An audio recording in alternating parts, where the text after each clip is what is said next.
gentlemen, yes, this is your favorite show, Sports Unfolded, with your favorite hosts, Eric and Ron.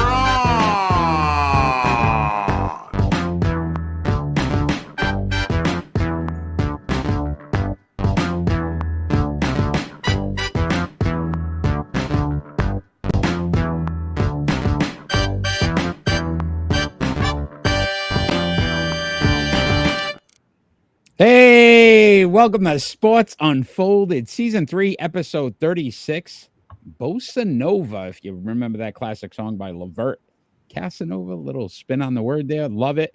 I am your host, Eric, and that is my main man right over there, Ron. How are you? I'm doing okay, and it's nice to see people have already joined us. That's awesome. So, that is phenomenal. They haven't commented yet, but there's already a few viewers waiting for us, anticipating all of the great sports talk that we are going to put on tonight.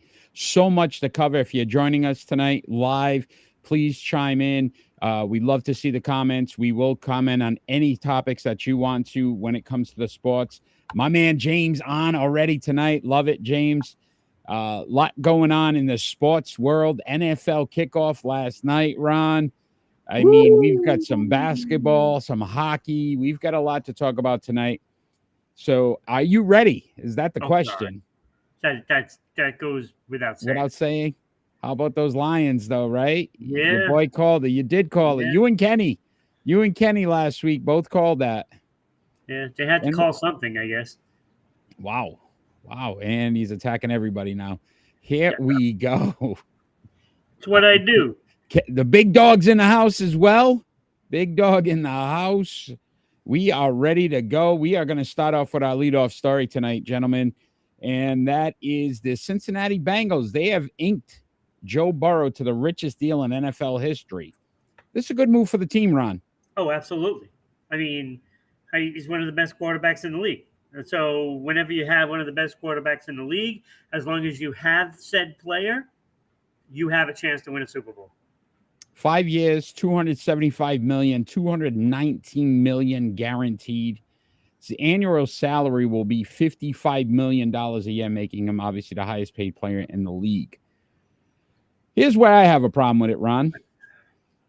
Eventually, you start to diminish some of the talent that is around you. And we saw that last night in Kansas City. Oh, absolutely. To me, paying him the highest paid contract doesn't benefit you when it comes down to there's still guys on that team that they're going to need to sign.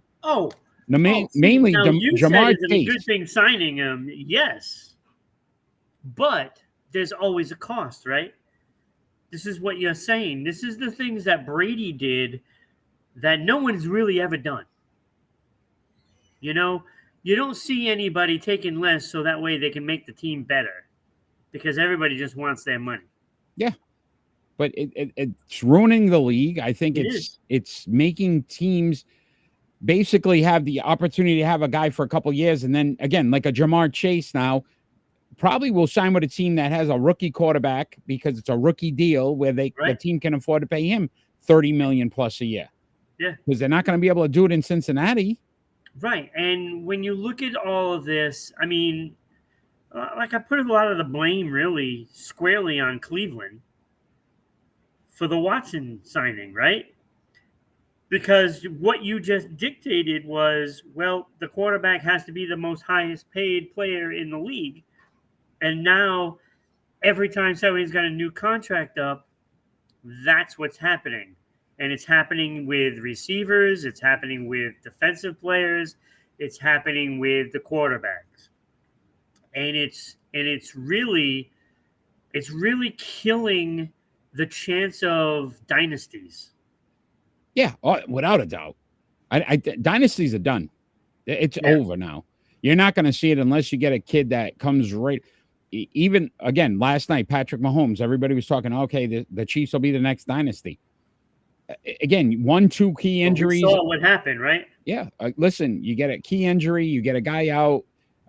Next thing, it changes the whole, landscape of the team, and you're looking at a whole different team. But, Ron, I would ask you this question. If you were the highest paid player in the league, would you expect to be the highest paid player for more than a month or 2 months? Because it seems like these contracts. So Justin Herbert just signed his deal, Yeah. which had made him the highest paid, and now he's Right. the second highest paid player in the league. Lamar Jackson signed a few months ago. Now he's not. He's the third highest paid. These guys are making Justin Herbert $52.5 million a year now. Lamar Jackson 52, Jalen Hurts 51, Aaron Rodgers 50.2, Russell Wilson 48.5, Kyler Murray 46.1, your guy, and Deshaun Watson 46. So all this Deshaun Watson stuff, if you look at it now, he's like the seventh highest paid player in the league. Right. It's insane. And is that even warranted? You know what I'm saying? Like when you look at these pay scales, it's like, how do you even justify most of it, right? But this is where we argue a lot about the Daniel Jones thing. Yeah. And Daniel Jones at $40 million is a bargain for a quarterback now. Mac Jones. I don't even know about that. Let's let the Giants play first. But what I'm saying to you is, if you think about it, if New England decides to go forward with Mac Jones, it'll be about a $40 million a year contract. That's insanity to think about, because that's like your middle of the ground quarterback. Yeah. That's insane, because you have 55 million now is your highest paid. It's changing that dynamic to, even if you have a middle of the ground quarterback, you're going to have to pay him between 35 to $40 million a year. Yeah, and you're going to start seeing a lot of teams abandon players faster, right?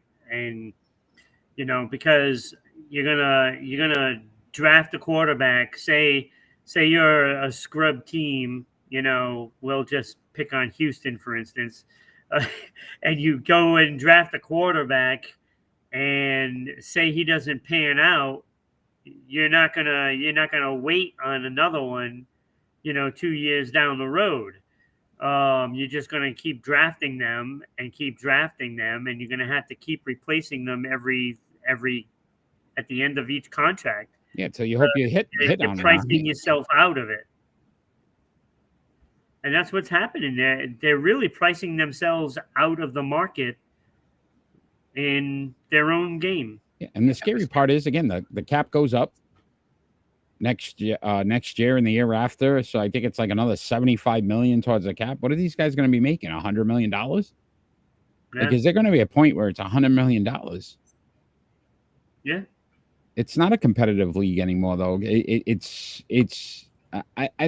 still got those top teams that you still look at, because they find ways to hide money.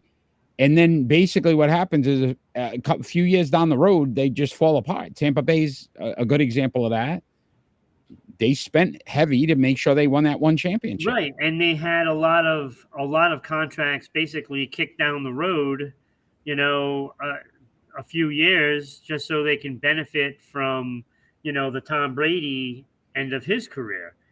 And yes, they did win a Super Bowl out of it, but now the repercussions are the team is completely collapsing. They may have a decent year this year. Who knows? For all we know, their 8-9 season that I predicted to win the division might turn out to be, 2 wins, because they're going to be that close of games, because they're so bad. They're not going to blow anybody out. Yeah.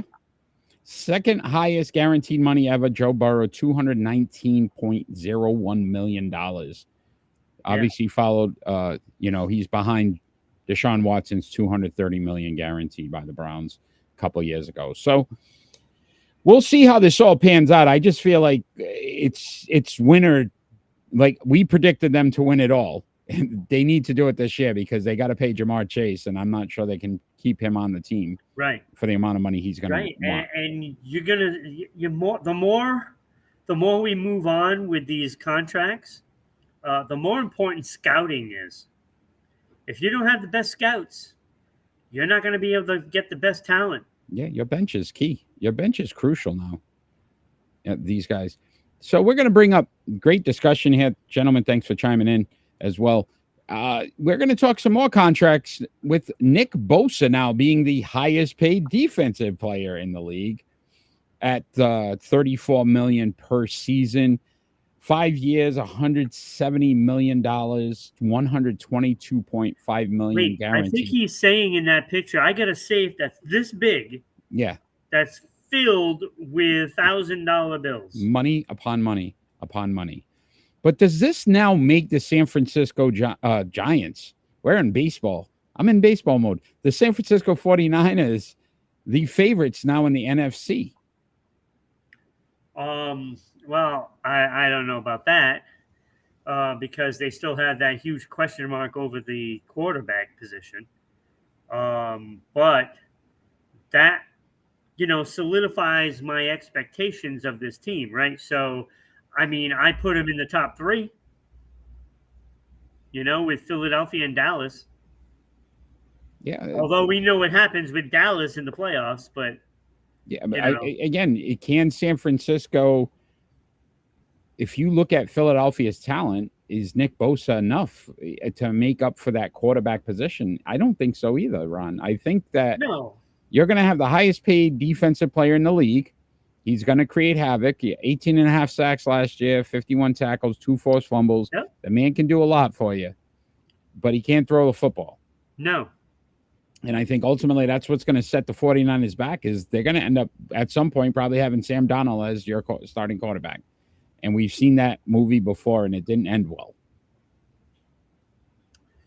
No, I mean, they're hoping Purdy turns out to be the guy that he was, in that run last year. But, again, he couldn't finish it out. And look, I mean, with injuries, yeah, it's okay. It's his first injury, blah, blah, blah. But it is his first real season, right? Yeah, he only played 8 games. Right. So when you are not proven to play every game every year, we're just going to assume you're not going to be able to finish at this point because once the injuries come, they keep coming. And remember, when he got injured, Purdy, I'm not high on Miami either. Yeah. Purdy, they thought it was going to be a Tommy John situation where he was going to need surgery. He never got the surgery. No. Which means there's a possibility, again, if that arm gets hit the right way, that thing does finally pop. Yep. So it's going to be funny to see if this all backfires on the San Francisco 49ers with the Trey Lance thing and kind of how they went about it. But again, Nick Bosanova, if you didn't figure that out by now, there it is, Bosanova. But he's been in our thoughts for the last couple of weeks, and now we get to see him on the football field. I mean, how impactful will he be at the beginning? Who knows? Again, is he in shape? He's not in football shape, I'm sure. So we'll see. We'll see. But $122 million. Aaron Donald now the second highest paid at 31.7. Oh boy. So we'll have to see who the next. Is there another guy that's on the horizon too? I'm sure Chris Jones is still looking now. He was waiting for the Nick Bosa deal. Yep. And I'm sure now he's going to be asking for $35 million plus a year. It's out of control. It's out of control. It is. And watch, you're going to see it at home. It's gonna affect you. And I'm telling you, next year, be prepared to be paying for every game. YouTube's going up. Yeah, I'm sure. Right. NFL's going to make its money somewhere. Yep. It's gonna hit your wallets. After last night, I think Jones has the upper hand, without a doubt. Without a doubt. And I don't know, James, you're a Dallas Cowboy fan. Back in the day with Emmitt Smith, he held out 1 year back when they were the champs. Like, he held out. It was 2 weeks. They were good. Yeah. And it was 2 weeks he held out, and they did not perform very well. Next thing you know, third week, he was signed. They did not mess around because they knew that window's close. It can close quickly, man. And Jones sitting in the stands last night, that's a little bit of a ballsy move. That to me was him sitting there just kind of like, all right, yeah, I'm here. All right. All you guys got to do is sign me. So you don't think those fans are looking at it that way? Let's talk about those Kansas City Chiefs, Ron. They lost last night to the Detroit Lions. Yeah. Do you think they're in trouble? Is this starting to look like this could be a problem for the Chiefs? After what I saw last night, I think they are. Because it wasn't just, that they got outplayed or anything like that. Their receivers can't catch. Yeah. I mean, they just flat out can't catch. And, it's like a disease. When you start dropping balls, then it just becomes a mental thing, right? So you're going to be thinking about that every time the ball gets thrown to you, and you're going to drop your share. And that looked pretty ugly, and you saw it on Mahomes' face. Yeah, well, Especially when there was that big play when he was by himself, and it would have been big yardage. They probably would have been able to kick the field goal and win the game if they didn't score a touchdown, which he might have scored. think of the lack of talent that they have now, right? Kelsey being out and injured. That makes a big difference. If you look at it, Ron, though, that list of quarterbacks that I named off earlier, he's not even on that list. And you see that they can't get enough talent around him. That's sometimes what we're talking about with these high-priced quarterbacks. It's going to affect them. So, Ron, I am going to little exercise here for you. You ready? There you go. He's out of breath already. All right, show's over. So I am going to name some of the receivers that got a catch last night. You stop and tell me when you know one of them. All right, Justin Watson. Well, do I know him or yeah? Do you know him? I've heard of him. Okay, Noah Gray. Yeah, no. Rashee Rice. Okay, isn't he like the kid that they just got? It was a wide receiver. Yes, they drafted, but Blake Bell. Oh my God. Richie James. Doesn't ring one. Richie James. Oh, come on. Not Rick James, but not Rick James, and Justin Ross. Oh my God. And that might be worse than that's worse than the Patriots. But this is my point of like they are in trouble. And the guys they did count on dropped the ball consistently. Right. Tony. Yeah. Oh my God, he was awful. Awful. So you sit back, you look at it. Kelsey, who knows with this injury? Of course, he was my number 1 draft pick in fantasy football, and that started my season off great. But I will say, I don't even remember. Yeah, but how important now is Chris Jones to sign with the Chiefs? They need him. Well, they have to. They have to have a good defense now because they can't generate, first downs because they just keep dropping the ball. I don't know how many they had last night, but Tony had 3. It was ugly.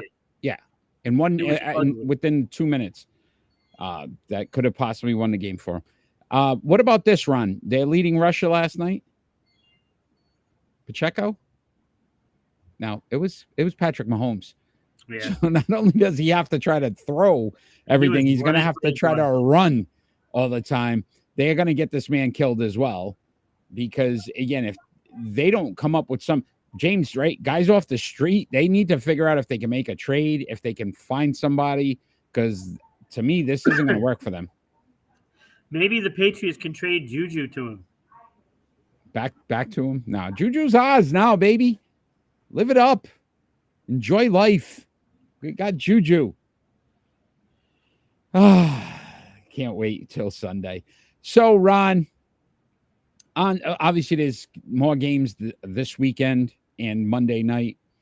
What are some of your games of interest for week 1? What are you looking at? What are you going to be watching? There's so many of them, right? I got 4. It's the first week. Yeah. It's the first week, so everybody's good right now. Everybody's sitting in first place. That is an interesting way to look at it. Everybody's good. Everybody's average right now, right? Everybody's sitting in first place, Eric. Yes. Even teams like, I don't know, say Carolina and Atlanta. First place. Tied for first, 0-0. Yeah. And they play. That's a game of interest because you want to see how bad they are. I don't think I've ever seen this side of you, Ron. And it's all happy, right? Yeah, right. Like it's just Captain Positive and, rainbows, unicorns, kittens right now. Like it's just all in the aura. Yeah. Well, it's not going to last, right? Yeah, I was going to say, you feeling all right? Yeah, well, I mean, I start out with the Carolina Atlanta game because, like I said, Eric, I want to find out who really is the crap of the league.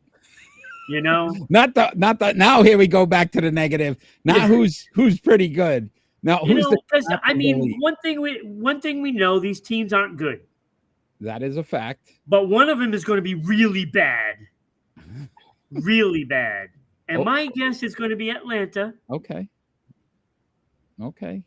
Desmond Ritter doesn't do it for you. No, Okay. no, not really. All right. When I looked at their roster, it was like, okay, there's Pitts. And then I thought, wow, this team really is the Pitts. Oh, You know, and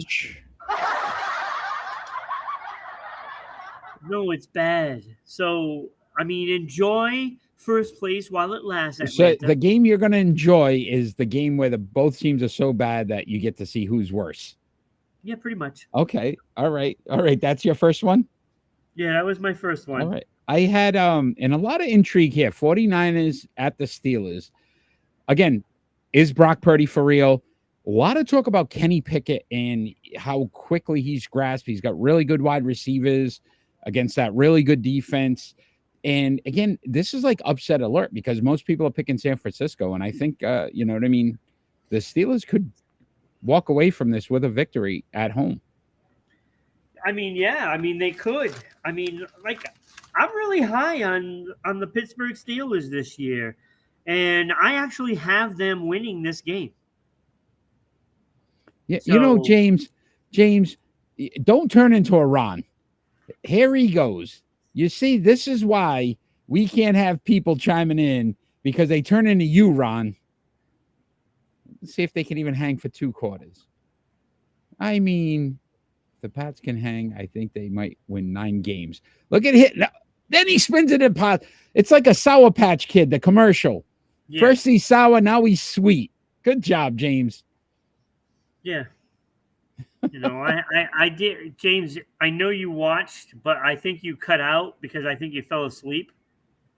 But you didn't see, you know, that I had the Pats in the playoffs. So you heard it here. NFL preview show. Check it out. Yeah, you don't want to miss that one. That was a great show. Great show with the big dog. What else do you got? Games of interest. Yeah, so after the Pittsburgh Steelers beat San Francisco, you know, I thought of another dirtbag team. Okay. Now I don't want to rub people the wrong way, Okay. but a game of interest is Cincinnati and Cleveland with Watson, you know, trying to lead the way for Cleveland. Let's see if he can stay out of trouble. You know, so I figured I'd put my 2 cents in with the Cincinnati Bengals and Cleveland because that's a game of interest. You know, I mean, Yeah, and again, Joe Burrow, is he healthy enough? Right. To you know what I mean? Right. And I think, you know, I think it's not going to be close, and I think Cincinnati's going to blow the doors off of them. But, you know, I mean, anything could happen. Yeah. You know, maybe Watson can, you know, massage the defense a little, you know. You can't use my line. Find some space in there. Yes. I will say this, Ron, my second game of interest is similar to your thought process when it comes to who's going to maybe take a step forward or a step back, and that's the Dolphins at the Chargers. Yeah. We're very high on the Dolphins and the Chargers, but if one of them loses week 1, does it start to spiral them in a different direction, or does it catapult them if they win into another direction? And I want to see, because again, now Herbert's getting the big money. Can Tua stay healthy? Miami's running back situation, will they maybe make a move that, you know, we've been talking about with Taylor from Indianapolis if they lose this game? So I think there's a lot of intrigue in that. James got Cleveland upsetting. Definitely. The thing you have to worry about though is Tua, right? Yeah. I mean, can the Chargers generate some pass rush that gets in on him and they got the horses, right? They got Mac, they got Bosa. Does So, he get hurt? And that's what I'm curious on. Like, and right now to the be honest Chargers with are you, healthy. to be honest, Eric, I really think Tua is always one hit away from another concussion. Yeah, I agree with you. It's You know what I'm you know the saying? player's Because history. Yeah, now, once you've had one or two or three, and I know he's had more than one, yeah, he's I think that's, and this is why I said that Patrice Bergeron retired because of that. yeah. I could see it. I could see it. What else you got? I got two more. Yeah, well, yours have all been mine too, but I decided, I want to see that Dallas Giants game. That's what my third one was. But again, I'm doing a run here. You know why though? I want to see which fans jump off the cliff first. Because if the Cowboys lose, it's all hell breaks loose because that's it, right? You know you're going to hear about it. If the Giants, who a lot of these fans now are so hyped up because of what happened last year, if they don't look good now, all of a sudden it's like here we go again, right? Right, doom and gloom. This one to me is that doom and gloom. Who's going to Okay. be the one that falls first? Right, and you are absolutely right on this. And to make matters worse, Dallas is either going to blow them out, and it's not going to be close, and then the Giants fans are just going to lose it, or the Giants are going to win a close one, and it's going to be because of some stupid stupid play call, I should say, that blows the game. Mike McCarthy now gets put on the spotlight. Yeah. And I would not be surprised, if that happens and then Jerry Jones fires him week 1. How great would that be? Just the I'm it telling you, me. doom and gloom game. Doom and gloom game. Right. My last one. It could be doom and doom. Yeah, it could be.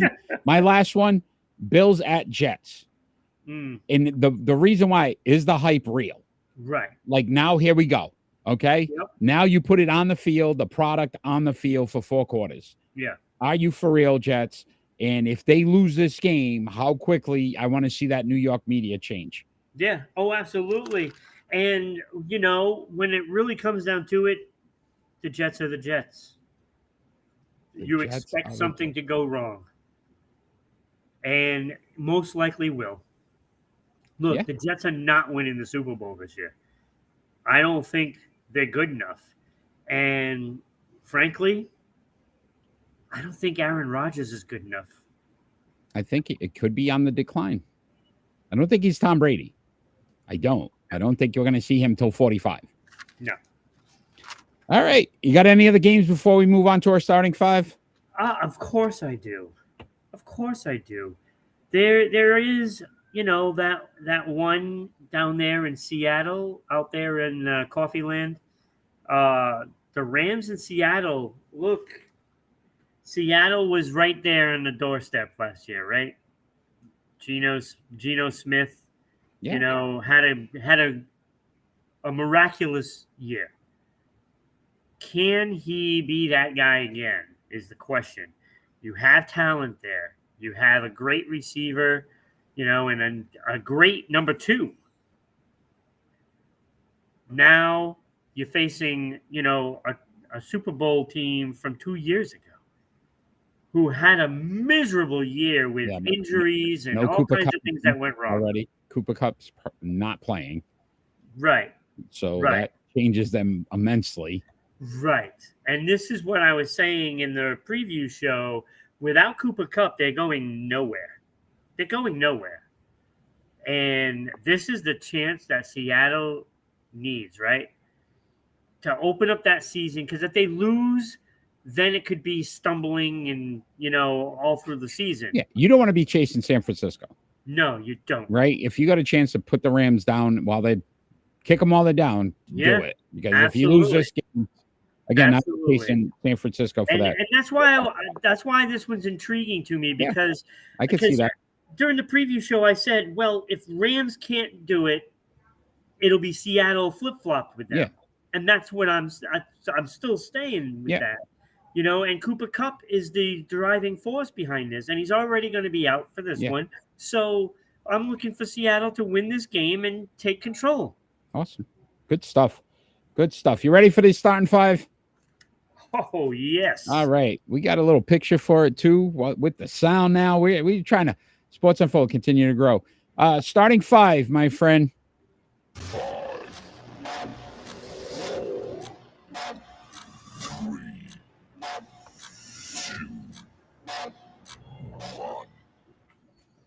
And tonight's starting five will be the NBA's top five centers, your top five starting centers. I am first this week. James, if you are chiming in as well, we can go through as we go through and let us know your 5 through 1. A couple of honorable mentions for me, and I'm kind of crazy that I was unreal, but David Robinson didn't make my 5. Moses Malone and Patrick Ewing. Those 3 guys did not make my starting 5. Yeah, my honorable mentions also David Robinson. He was my number 6. Yeah. Yep. And Moses Malone was my number 7. Yeah. And I had also Ewing and James Bob McAdoo. James did NFL centers. Well, give us your starting 5 NFL centers when we go through, James. I love it. Yeah, so I had Bob McAdoo as well. Oh, yeah, McAdoo, yeah. Kenny, I know you're a basketball guy. Chime in with your starting 5 as we go through. All right, so we'll start off. My number 5, Shaquille O'Neal at 5. 23.7 points per game, 10.9 rebounds, a 14-time All-NBA, 3-time All-Defensive, a 2-time scoring champ, 1-time MVP, 4-time champion. But the other guys ahead of him, I was blown away. But I will Shaquille O'Neal, my number 5. Well, I'm gonna blow you away right now. My number 5 was Bill Russell, and I remember not too long ago I had him on my Mount Rushmore.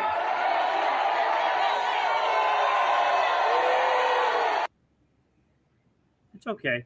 I don't care. I don't know, the fans are talking. Look, I had him on my Mount Rushmore, you know, and then when I started doing the numbers, you know, I'm looking at it, and the only thing he led in out of all these centers was the championships. Mm-hmm. And you know, I put that on a high priority. Yes, that's why I'm surprised you put him at 5, but okay. Yeah, but the problem was his points per game was only 15.1. Everybody that I did was over 20, except for him. His field goal percentage was the lowest. And that also kind of, you know, it's like back then you should have dominated even more than that. Kenny may have passed out and may not be on. Bill Russell at number 5, Kenny. Look, I looked at this. He didn't win Rookie of the Year. He didn't win Rookie of the Year. Okay. And frankly, that was a problem for me too. Okay. And I know he had 5 MVPs and the 11 championships. What are you guys doing? Don't look at me, Kenny. Him. He's starting 5.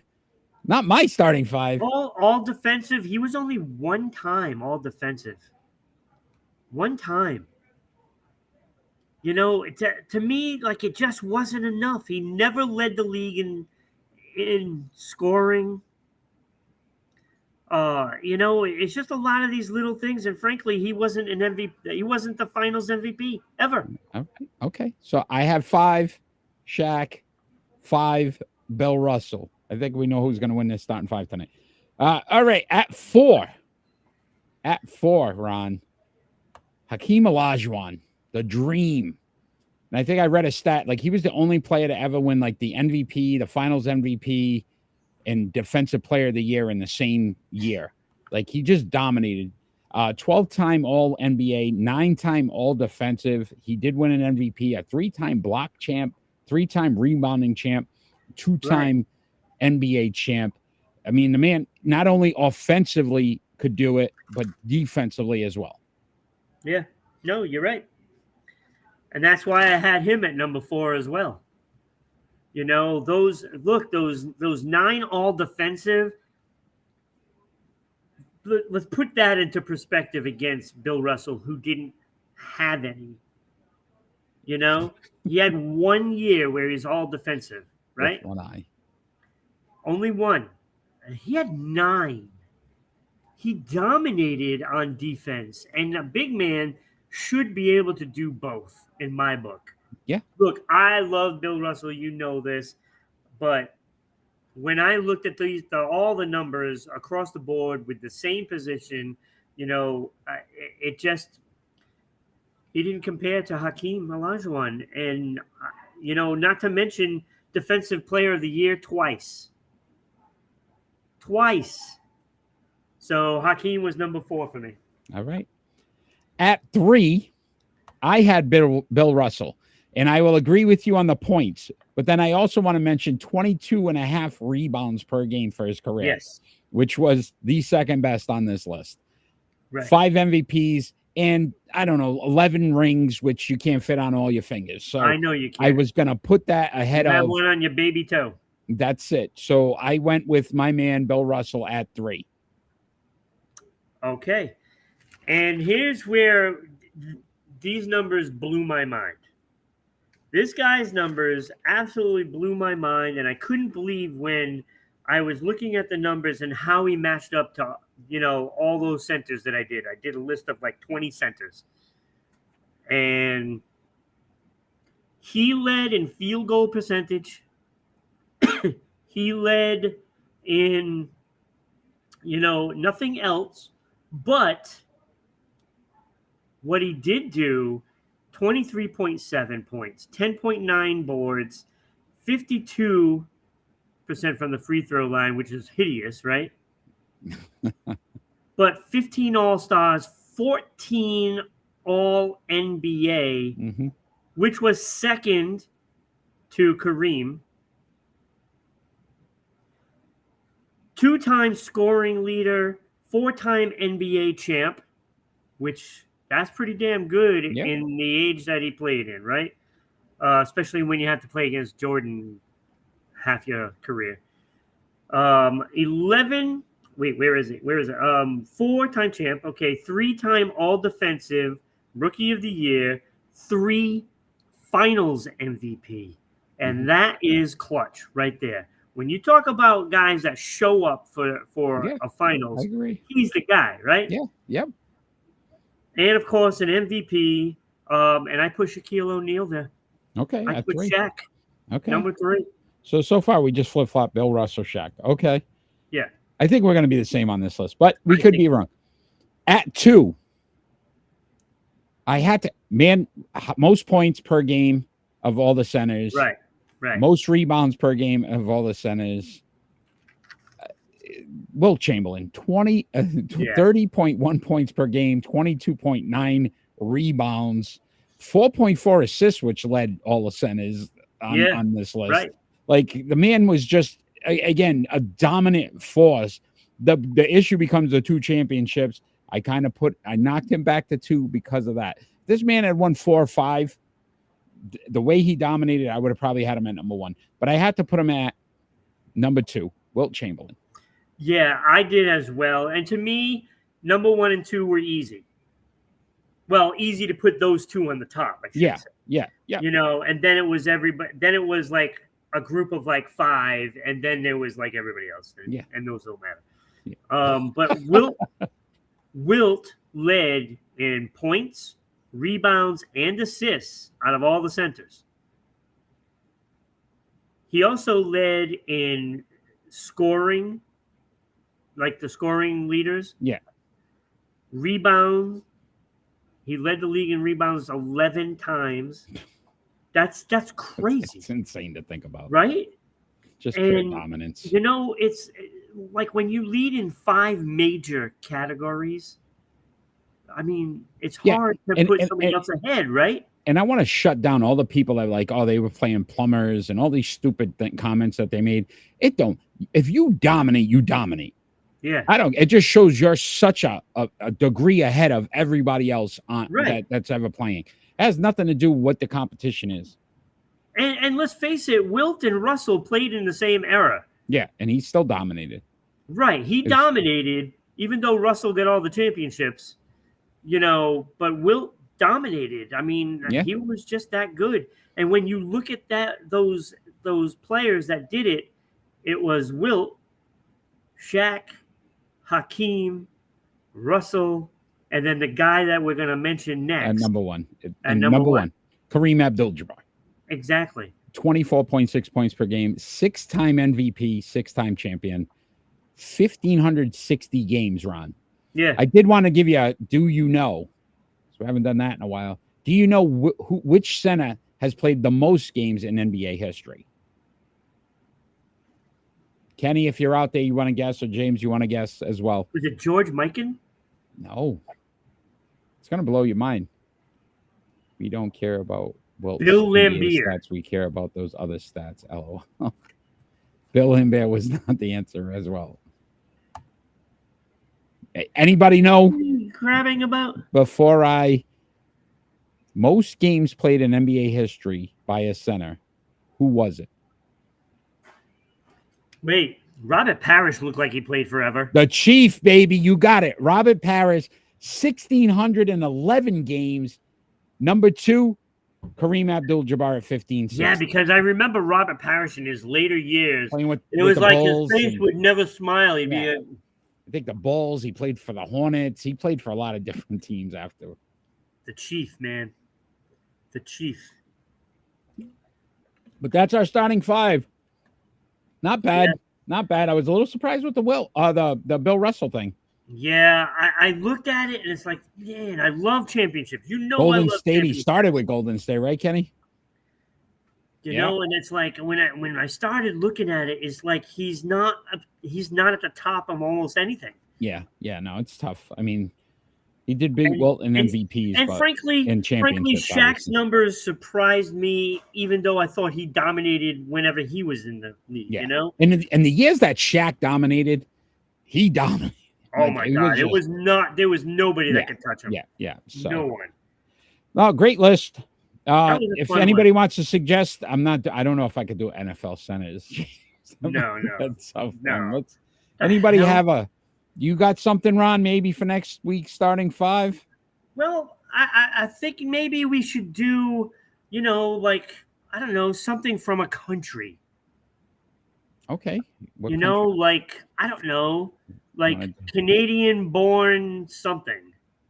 Canadian born? You can't do hockey because that would be way too. Right, that's an obvious thing. But how about, is there any How about Canadian French born- basketball players or France or Italy out there that we could think of? No.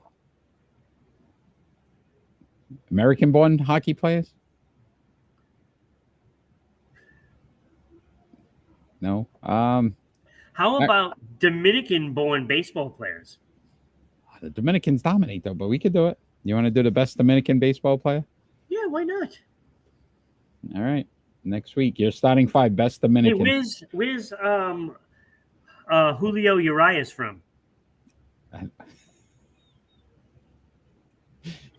Australian football players. Are there No, not Australian football. Australian-born American football players. That's what I think he's talking about. Is there? I don't even know if there's a lot of those. Do they had wasn't Izzo or something like that from Larry from Izzo? Australia? I don't know. I don't know. All right, we'll try the Dominican thing. See, We'll try I'm to- right. Huh. All right. Huh. All right, let's talk some NBA. The Los Angeles Lakers, they've signed Christian Wood. We're going to bring him up. Can he help this team, Ron? Can this be a difference maker for the Lakers? I don't even think he knows because he's like, what? How am I going to help? Yeah, he's like, I got to do all this now? I love this move. I have to carry LeBron's bags? What? But I love it. I think this is a great move. he very quietly is not a bad player. No, And he's had a good career. He's 28 years old. He's 6'10". He's going to now play center, which moves Anthony Davis to power forward, which he's better equipped to do. It's a cheap deal, 2 years, $5.7 million. If you look at his numbers last year, Ron, with the Dallas Mavericks, 16.6 points, 7.3 rebounds. He shot over 51% from the field, 37.6 from three-point range.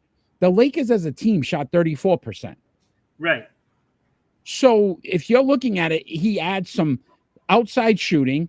He gives decreased minutes to Anthony Davis now because he can fill a role. I think this ultimately helps this Lakers team possibly get back to the NBA Finals. Well, I mean, I don't know about the finals, but but he's going to help the team for sure. I mean, when the guy has averaged 15 points a game, basically, for his career, he's got to be doing something right, And if you can get 15 points from this guy, I think the Lakers would love that. I mean, he could be that third guy that they've been really dying for. Yeah. And he's going to get some boards, and he's going to eat up a lot of minutes. And I think it's a good pickup. I don't know if it's going to put him, in the finals or anything. He's grossly underpaid, which I think that's motivating him to even perform higher. Listen, LeBron James still LeBron James. We can sit back and say he's going to be 40 years old soon, or you know what I mean? But the fact that he can still be able to distribute the ball, still score over 20 points a game, still he's still a key just hope factor. He doesn't trip over his walker. Oh boy. All right. We'll give you one. Even though that wasn't very good. Kenny seems to like it. I like it. I think Anthony Davis is the biggest recipient of this. Robert Horry, I don't know about that. He didn't win any championships. Robert Horry at least won some championships, Kenny. Won some? Yeah. So what did he get? 6? Didn't he get 6? Yeah, 7? Everywhere 7. he went, they won. I think he got 7. He was like a good luck charm. Yeah. Everywhere he went, he won one. Yeah. Yeah. So listen, I mean, he's a good they needed player. to do something, the Lakers, and he's cheap. I think that's the biggest piece of this for me. How's this guy only 2 years, $5.7 million? This would have been a deal I'd love to see Boston have pulled off. Oh my God. That would have been a deal for $5 million. You telling me you couldn't sign this guy for $6 million in Boston? Right. Yeah. And to think, I mean, you would have had Williams, Horford, Porzingis, and this guy. Oh, I'd take that all day. Size, they can all shoot. And size matters. That's what we can't. Come on, we're a family show, Ron. I didn't say anything. Yeah, you were thinking it. I don't know what you're talking about. Yeah, me neither. I don't know. And what did she say? Yeah, you don't want to know. You know what she said? We're going to talk about Julio Reyes. Oh boy, this dirtbag of the week. We got every so often. So I guess he got in a little scuffle with his female partner. Somebody had called the police. He was arrested. Domestic dispute. How important is this loss now to the Dodgers and their ultimate championship run here? This puts a big, huge damper on it. I mean, when you look at this guy's numbers, last year alone, 17-7, 2.16. The year before, 20-3, 2.96. Yeah. I mean, those are incredible numbers, but something is wrong because this year, 11-8, 4.60. Yeah. That is nothing like his stats for his whole career. Yeah. And there is definitely something wrong going on in this man's life, and he took it out on his partner. Yeah, he's administrative leave, 117 strikeouts and 117 innings this year. But their number 2 pitcher was Tony Goslin. He's out on a 60-day IL, so that their rotation right now. Yeah. Lance Lynn, who's 10-11 with a 6.09 ERA. Bobby Miller, 9-3. Ryan DePort is 2-0. I think he's played 4 games so far. Amel Sheeman, 3-1. Their third best though ERA with the bullpen at 3.74. But the team they're chasing, Atlanta, Mm. best batting average in the National League in all of baseball. I They're the best apologize. team.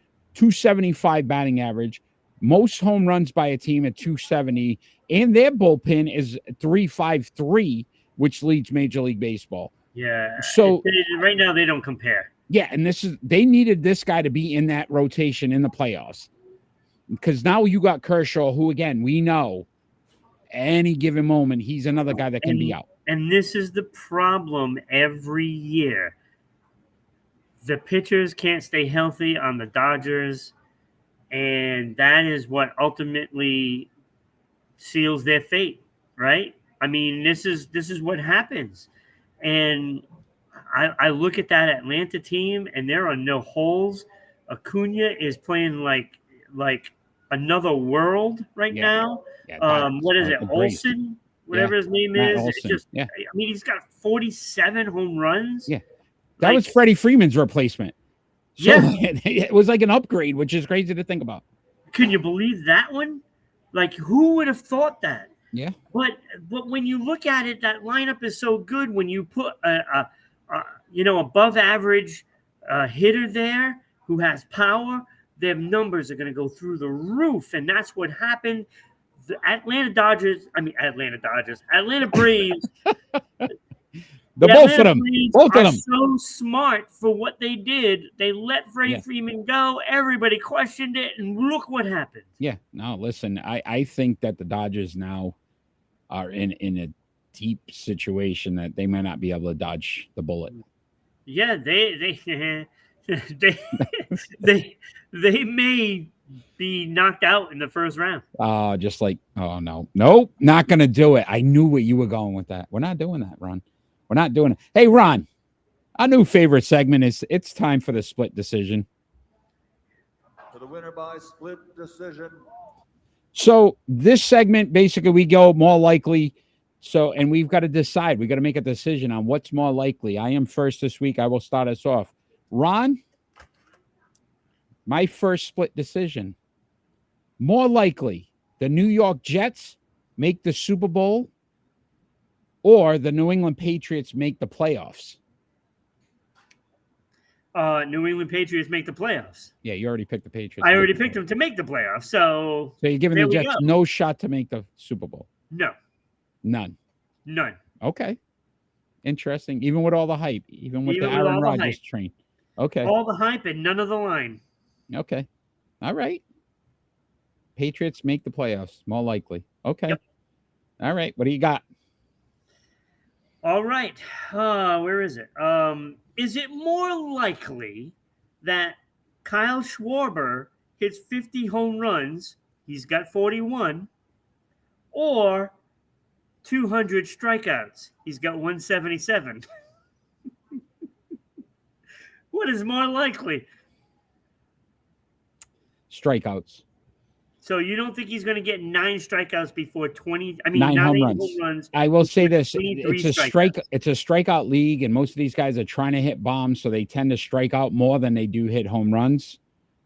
Otherwise, you would see guys hitting 200 plus home runs, but they'll strike out 200 plus times and not hit 50 home runs. So I could see it going strikeout more than hitting the home runs.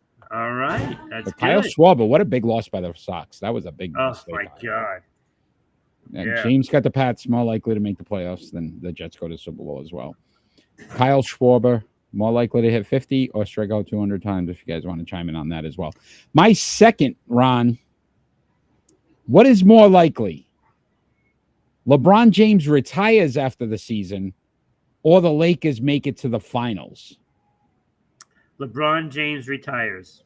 So you think he could play next year or this season coming, and that's it? Yeah. Done. Yeah. Okay. What happened to playing with Bronny? Yeah, but especially with his situation, because if he can't play again, after not doing very well and passing out and we'll just say almost dying. Yeah. He might not have a career. I don't know if I'm an NBA team and I want to take a chance on that. Hamlin came back. That might not ever happen. Yeah, Hamlin came back. You know what I mean? Again, you look at some of I'm that just stuff. saying. James got the Lakers to make the finals more likely than LeBron retiring after the season. So interesting. Like All right. I agree with what James just said. He's got 2 more left. I agree with that. Like I think he has 2 left in him, but I don't think he could. I don't think they're going to make the finals, and he But could you're saying he's more retire. likely to retire this upcoming Yeah, season more than them likely even than to go making in the the finals. finals. Okay. All right. What do you At got for your least right number? now, with what I see of their roster. Okay. At least right now. What do you got? Your second split All right. decision. My second, you're going to like this one. Is it more likely that the Chargers win the AFC or that the Chiefs miss the playoffs? Oof. Because they're both tough. Chargers winning the entire AFC, so winning the AFC The championship. AFC West. The West. So they would have to beat out Kansas City. I gotcha. And or the the other one Chiefs is if the Chiefs don't even make the playoffs. I think more likely that the Chargers win the West. The Chargers, again, health matters, but right now we already know Kansas City's hurt. The Chargers are healthy, and they're loaded. They've got talent. I think if they can keep it all together, I love the Kellen Moore pickup as the offensive coordinator. I think they're going to be a high-flying offense. They've got a good defense. I could see them winning the West. KC missed the playoffs, more likely. Yep. Yeah. So more likely the Chargers would. That's a very good one, though. That's a very interesting one. That was a good one. That's a great segment. I love this segment. I love the segment because it makes you really think about the scenarios that could happen, and all of these things. They could happen. Like, I mean, there's going to be a point in time where the Chiefs don't win the West, right? Yeah. And this could be the year. This could be the taking. Be it, because that receiving core did not look good. Yeah. And the Chargers are loaded, man. They really are. They really are. Yeah. If they can put it together. Ron, we're going to talk some NHL. Ottawa Senators signed defenseman Jake Sanderson to an 8-year deal. Was he worth the contract? Wow, that's so difficult because when you start giving these young players now, he just had 1 year. Yeah, he's 21 years old. He played one season. And you're banking on this guy to be the guy. We may get banned, but Kenny, just things that make you go, Yeah. TNC Music Factory. Right, that's it. We probably just got a strike. Look, I mean, yeah. It's so tough to judge, right? It's tough to judge talent and project. But they're projecting this guy to improve from that 4 goals, 28 assists, and a -6. They're projecting him to be basically a contender for the Norris Trophy. That's basically, when you give a contract like that, that's basically what you're saying. You're banking on this guy to be that kind of a player. Now, is he going to be as good as an Adam Fox or something like that? I don't know. But if he does, I mean, you have to sign him. You can't just let him get away. But 8 years? What 8 years? Yeah. 800 and I'm not sure I do 8.05 million per season. Yeah. On a kid that's played 1 year. Yeah. I mean, he was the number five pick overall in the 2020 NHL draft. I'm not saying, and they're building a young team, and it looks like a lot of these players they want to keep around for a few years to see if they gel and can mesh into a championship team. But again, I mean, they were last year 39, 35, and 8. Not a horrible season. 86, 6th in the Atlantic Division. So again, there's something there. Yeah, there's something there. So maybe it makes sense. But to your point, to invest so much so early, could they have not signed a lesser deal? Or does it have to be this kind of deal? I don't know. And it makes you wonder, where the NHL is going with all these salaries too, because it's getting out of hand there as well. And I'm looking at it, it's like Ottawa hasn't won anything. Yeah. They haven't won anything. The players have not, played so well that you have to sign them, right? And yet here we are. We're talking about contracts that like Tampa Bay was giving out after all their success, right? And I can understand Tampa Bay doing it. You win some cups. You go with the guys that have gotten you there, right? And have done it. But they haven't won anything. They haven't even been able to make the playoffs. And do I want to invest $65 million in players that have played one season? It's insane. I'm not sure I do that. Yeah, I don't know. We'll see if this comes back to bite them. But that it's curious, situation, because you just don't understand it. It just doesn't. Logic doesn't make sense on this one. You could have probably signed him for 2-3 years, see if the kid really started pan out, and then give him a big deal. To top it all off, Eric, they gave up on DeBrincat. It's like they traded pieces away, and I'm like, well, what do you expect this kid to do? How can he improve next year if you're just going to now sell off all the other assets? Around him. No players around him. Whew. All right, my friend. Trouble. Begging for trouble. Hey, it's pick and roll time. We're going to have a little fun with this one. It's time for pick and roll. All right, my friend. Tonight's pick and roll are 36 years ago, 1987. All these players in the American League were MVP candidates. George Bell actually won it that season, but he is obviously on the list. So the 7 players we're gonna rank tonight: George Bell, Alan Trammell, Kirby Puckett, Dwight Evans, Paul Molitor, Mark McGwire, and Don Mattingly. And we're gonna rank them from 7 to 1. And I struggled with this list. I bounced back and forth on a couple of guys and started moving. And then what was more important to me? So I think we're going to have some fun with this one tonight. So I'll start us off at number 7. Crazy to think about. Mark McGwire, out of the 7 of these guys, 263 batting average, 1,626 hits, 583 home runs, 1,167 runs, 1,414 RBIs, 12 stolen bases. I mean, he was a burner on the pads. 12-time All-Star Rookie of the Year, a 3-time Silver Slugger, 1-time Gold Glove, 1 World Champion. But that 263 batting average kind of threw me for a loop. I just didn't like it. And only 1 Gold Glove.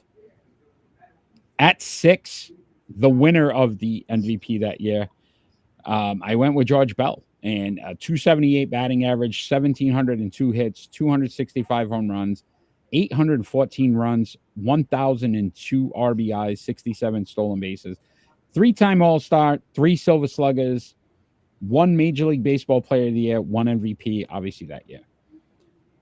This is where it hurt my feelings a little bit, because this man should be in the Hall of Fame. I don't care what people say, but Don Mattingly, I went at 5. 307 batting average, 2,153 hits, 222 home runs, 1,007 runs, 1,099 RBIs for his career, 14 stolen bases. None of these guys were really very fast. One of them. 6-time All-Star, 9 Gold Gloves, 3 Silver Sluggers, a batting title, a Major League Baseball Player of the Year, and an MVP. I don't understand why this man's not in the Hall of Fame, but that's neither here nor there. These writers, phenomenal job. At 4, and this is what hurt even more, I put Dwight Evans ahead of Don Mattingly. Dwight Evans, though, if you look at his numbers, I mean, really solid. I mean, granted, the batting average was less at 272, but 2,446. Chakra, thanks for subscribing. Appreciate that. 2,446 hits, 385 home runs, 1,470 runs, 1,384 RBI. So all more than Don Mattingly had. 78 stolen bases, 3-time All-Star, 8 Gold Gloves, so 1 less than Don Mattingly, 2 Silver Sluggers. Just never had the MVP or the batting title. But again, I looked at he had over almost 300 more hits, 170 more home runs. You know what I mean? So he dominated from a statistical standpoint over Don Mattingly. At 3, Alan Trammell, which surprised me. 285, 2,365 hits, 185 home runs, 1,231 runs, 1,003 RBIs, 236 stolen bases, 6-time All-Star, 4-time Gold Glove, 3-time Silver Slugger. He was a World Series champion. And Ron, This is where you're starting with your mindset when we talked about the centers. He was the World Series MVP. So not only when he did get to that game, he was the best player and helped them win that series. So I put that as a win for him. At 2, I went Kirby Puckett. 318 a .318 batting average. That's phenomenal. 2,304 hits, 207 home runs, 1,071 runs, 1,085 RBIs, 134 stolen bases. He was a 10-time All-Star, 6-time Gold Glove, 6-time Silver Slugger. He won a batting title. He was the ALCS MVP, and he won 2 World Series championships. But Paul Molitor's numbers, 306, 3,319 hits, 284 home runs, 1,782 runs, 1,307 RBIs, 504 stolen bases, 7-time All-Star, 4-time Silver Slugger, 1-time World Series MVP, obviously, and 1 championship. I went Paul Molitor, 3,319 hits. Very impressive. It's a pretty good list.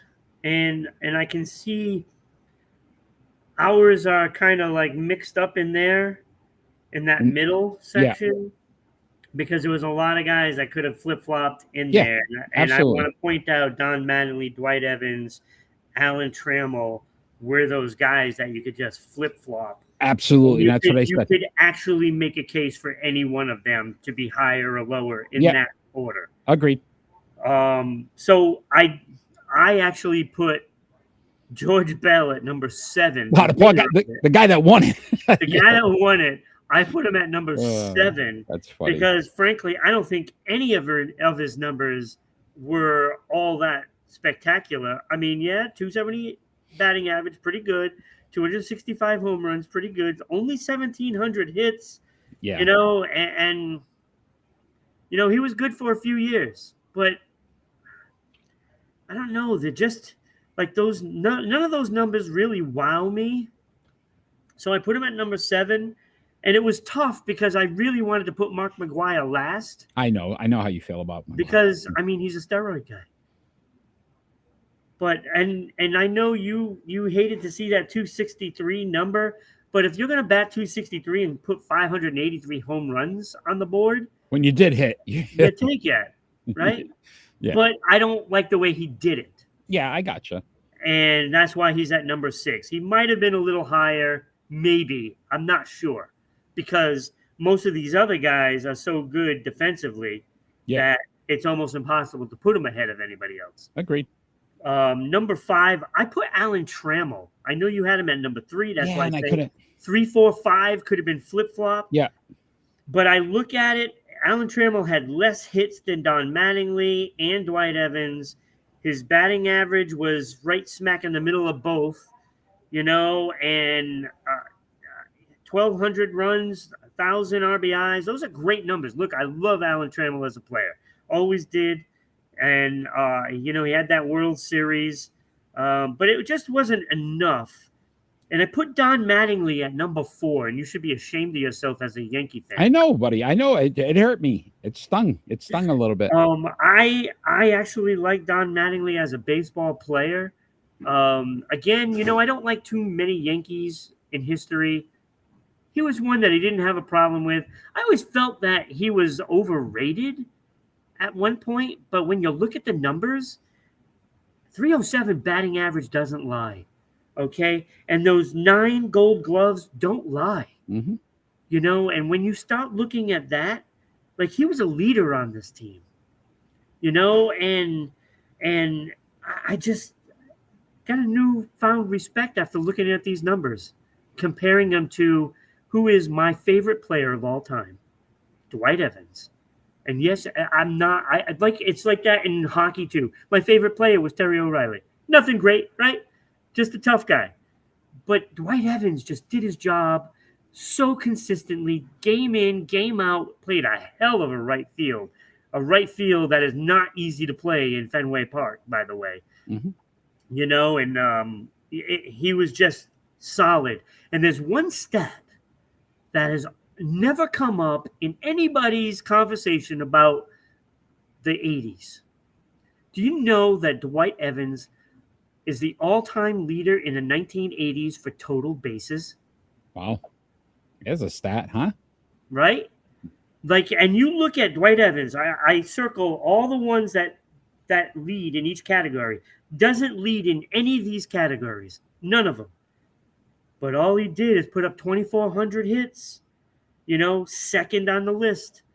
385 home runs, second on the list. 272 batting average, not even close. He's at the bottom of that list, right? But 272 is still a good average. Mm-hmm. It's an average. It's an average. It's very good. But 1,400 runs, 1,300 RBIs. I mean, 8 Gold Gloves. Yeah. I mean, this guy could play the game just as well as anybody. And I went with him number 3. Yeah, I could see it. You had it right. Kirby Puckett number 2. I mean, they're far and above. Yeah. In my book. Puckett, yeah, far and above. In Molitor, yeah. I mean, what he brought to the table, I mean, he was a great player. And you look at him, it's like, how is he this good? Exactly, right? He wasn't built like a Tony Gwynn, right? Yeah, you look at him, it's like, how is he this good? They get it done, right? And then, of course, number 1, Paul Molitor, way past everybody in this list. Way past. Yeah. Only guy with 3,000 plus hits. Yeah. 500 stolen bases. 1,700 runs, 1,300 RBIs, 500 stolen bases. The guy can run. Yeah. Nobody did it better on this list. That great list, great amount, great players. If you really look at it, though, absolutely. I mean, they all, and again, get Don Malling in the Hall of Fame, please. Baseball writers, what are you doing? All right, my friend. Too many Yankees in there. No, they have too many retired numbers. There's never enough Yankees. They don't have to retire the number.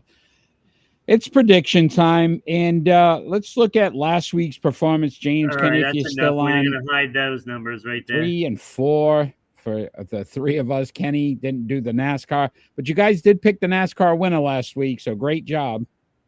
Great job. Yes, thank you. Thank you. James and Ron, you guys picked it, so very good. So now we're going to do it second week. Can you do it again? We've got like 16 weeks left, Ron. Yeah, I know. I better get going, huh? It's kind of insane. But we are going to do our predictions this week and see where we're at. And we start off with a 9/11 tragedy in our country. But again, Atlanta Braves at the Philadelphia Phillies, 3-game set. We just talked about the Braves, what they are. There's no way I wasn't picking Atlanta in this.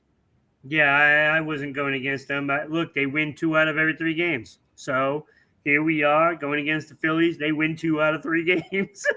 Absolutely. Anybody out there still want to pick? We got the Braves at the Phillies. Those came in quick. James and Kenny both have Atlanta, so we all picked the same here. All right. 9-10, Ron. You got the Washington Mystics at the New York Liberty. This is the last game of the year before the playoffs. Yeah. They're in the playoffs. Yeah. So I'm a little concerned about this one. It might sit some players. It might sit somebody, but I'm going to go Liberty. They're at home.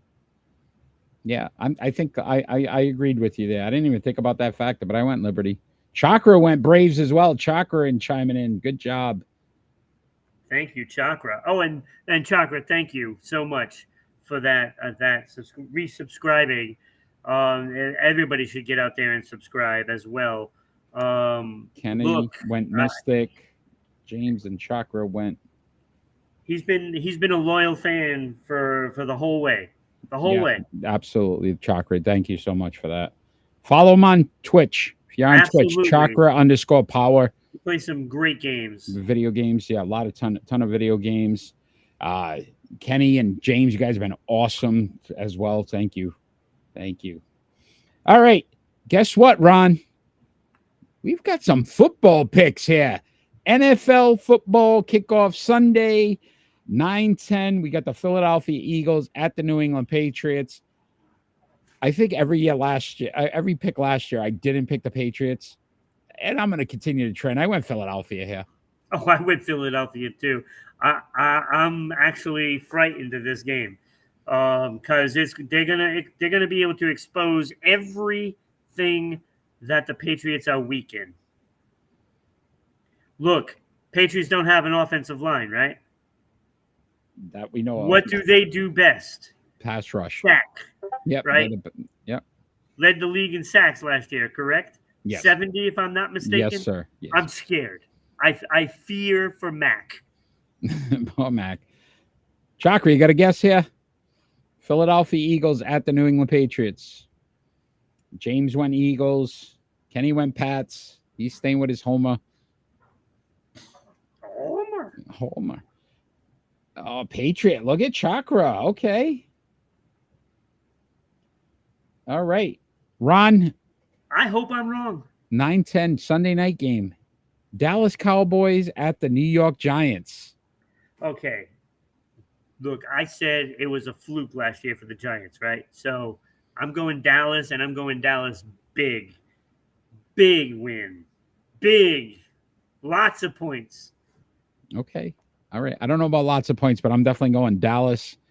I just think the Giants will come back 24-3. James even putting a score up there, James. If you get the score right, I'll give you an extra win. I don't think. Yeah, he's pretty close to what I think. 24-3. I'm Dem thinking boys. 30-7. Kenny went with Dem boys. Dem boys. Chakra, what do you got? Dallas Cowboys at the New York Giants. The New York Football Giants. Giants, just cuz. Hey, if he gets that win, though, That's that. I'll take losses. That's it. All right. 9-11 as well. Monday Night Football. You got the Buffalo Bills at the New York Jets. Who's for real here? Are the Bills still one of the best teams in the AFC, or is Aaron Rodgers the key? I'm going with Buffalo here. I think they're going to want to prove a point that they're still kings of the AFC East right now.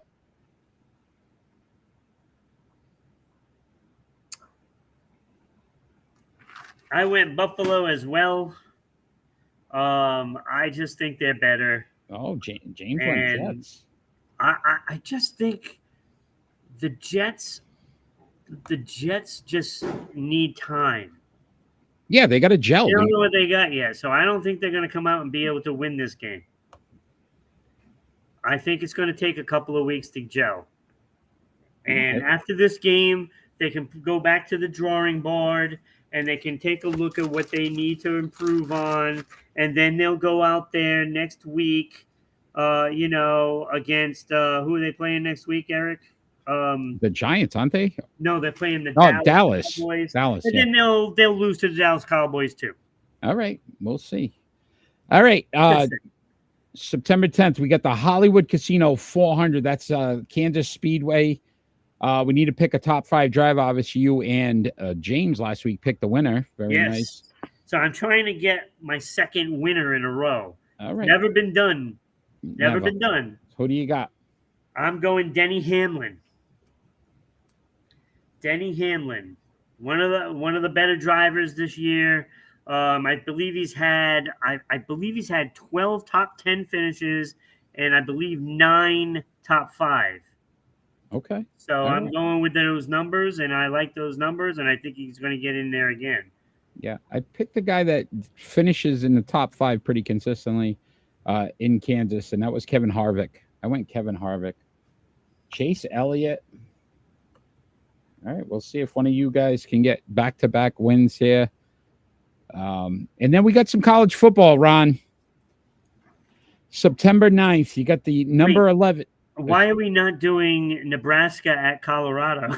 I was thinking about everybody's hyping it up. I want to see. I don't know. Well, let's wait. I love Dion. One of my favorite guys. Well, last pick.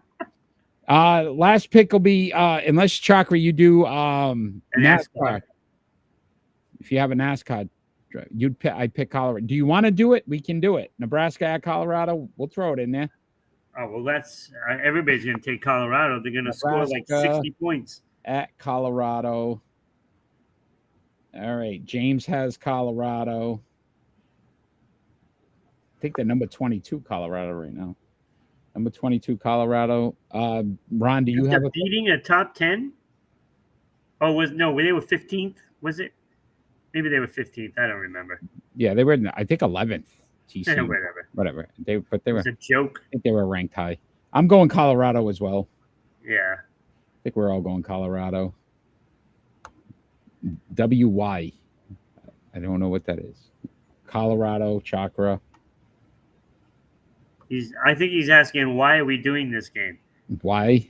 I don't know, because James asked. James wants it. James picked Colorado. We threw it in there. Kenny, make a pick, Kenny. Just pick Being one. so difficult. Nebraska. We know you want Nebraska. We know you want Nebraska. At Colorado. Kenny. Who do you got, Kenny? It's all hinged on you right now. Yeah. We get it. He's not going to pick. He's not going to pick. No, he's not going to pick. Kenny, wake up, buddy. All right, let's go with the other game that we were going to put out there, and that's number 11, Texas Longhorns at number 3. Kenny went Nebraska. I knew he was going Nebraska. I knew it. He don't believe in prime. Come on. Number 11, Texas Longhorns at number 3, Alabama Crimson Tide. Yeah, I'm going Alabama at being the number 3 team at home. No. Yeah, look, I still don't think Texas for real. I think they've got still some questions. We know what Alabama is. Even with a new quarterback, you still see that they've got enough dominance. Bama, James. Even Forrest Gump goes to Alabama. He did, yes. Very good, Ron. Very good. It's Kenny, a sweet home. He just doesn't care about his record anymore. I think Kenny wants to get back to 500. He's just trying to go the opposite direction now. He's trying to gain wins, but like some of them clear cut. Chakra, who do you got? Texas Longhorns or Alabama Crimson Tide? Kenny. Nebraska. I didn't even realize. You know who coaches Nebraska? Who? Chakra went Bama. I got it. Chakra, thank you. Our old friend there, Matt Rule. The Carolina Panther is the Nebraska head coach now. Oh, he's going to get spanked. So he might like that, though. He might like that. Ron, there's so many different ways that you can follow us, share our show. I mean, we've been running that ticker. We're on every social media platform you could think of at this point, including now on Kick. But if you could tell the wonderful fans out there how they could sponsor this great show, I'd greatly appreciate it. For all you wonderful fans, it's easy. Just send us an email at ribroadcasting.media@gmail.com, like it says down there somewhere. Yeah, you got it right there. Send us an email. We'll send you out all the information you need to know. But there's one thing that you need to know is that it costs less than going to your coffee shop and buying a large coffee and a chocolate donut. And that could help us pay the bills, keep these lights on, or make them even stronger. Yeah, absolutely. Look, we could use the funds to improve equipment, to just keep these shows going, and so that way you can all enjoy, us, because we're so good. We're so pleasant to watch. We are. And listen to. And look, I mean, you guys get to have your own media to express your feelings as well in sports. And we like that because it makes the show go better. And we like the interaction. So if you don't want to sponsor the show, you can easily help just by donating bits or stars. Facebook. We don't get a lot of people donating the stars on Facebook, but we should. Come on. So if you're out there live, join in, chime in. You know what? Follow, share us, donate bits, stars, do all you can to help continue Sports Unfolded. We did Tuesday have our NFL preview show. Check that out. It's on our pages as well. Big Dog was in the house for that as well. Ron, normally how we end our show, we do our final thoughts. Our final thoughts can be about anything going on in the world today. It doesn't necessarily have to be sports related. But again, it usually is, but we sometimes, go off a kilter and do something different. But my 2 are both about sports. First foremost, I wanted and somebody had called, one of my buddies had called me earlier today and told me about Aaron Judge. Aaron Judge, I guess, went out and talked to the media about how he wants, or he believes the Yankees should keep Aaron Boone. He's the right manager to help them win. I am tired of these players wanting the easy way out, the guys that are just going to, sit back, not say a word, not challenge them, not make them tougher. I am disgusted with the fact that Aaron Judge thinks that this is a good move, which just shows me that you're not in it to win it. You don't care about a championship. You are part of a participation trophy generation that all you care about is that you show up every night. And even you don't even do that most of the time. I think players should just keep their mouth shut. Whatever the organization decides in the direction they go, let them go that route. Don't try to sway them one way because you're the top player on the team and you feel like if I say it, then they have to do it. If Aaron Boone is not the right fit because he can't win a championship, then he needs to go. It's not a guy that just makes you feel comfortable when you're in the dugout and you strike out and he comes back and says, well, get him next time, kid. At least you tried. How about trying to hit a home run? How about trying to win a game? That's my first one. Secondly, I just wanted to chime in. Oh, stop it. 19-year-old Coco Gauff in the U.S. Open Finals. Check her out. This girl is the next big star in women's tennis. She's and good. we're getting to witness it. Listen, we were lucky and blessed to have Serena Williams and what she was. This girl could be the same. She could be that good. Check her out. 19 years old. And she's in the U.S. Open Finals. Check watch that match because it's going to be exciting. It's going to be exciting. But those are my final thoughts, Ron. Yes, and to touch base on yours, they should fire Aaron Boone. And I'm not a Yankee fan. I just think he's horrible. Yeah. But maybe with any luck, he'll hang out with Alex Cora and they can go off to the sunset together. Yeah. Because I mean, it hasn't even been fun seeing Yankees Red Sox at all. Yeah, and I think that this week I didn't even watch one game. I didn't even put it on this prediction because it's like, why bother? Yeah, no, it was, it's terrible baseball. It's terrible baseball on both teams. So please clean house. Both teams clean house from top to the coach. Clean house. Because we need Red Sox Yankees back. Yeah. My final thought, almost forgot what it was.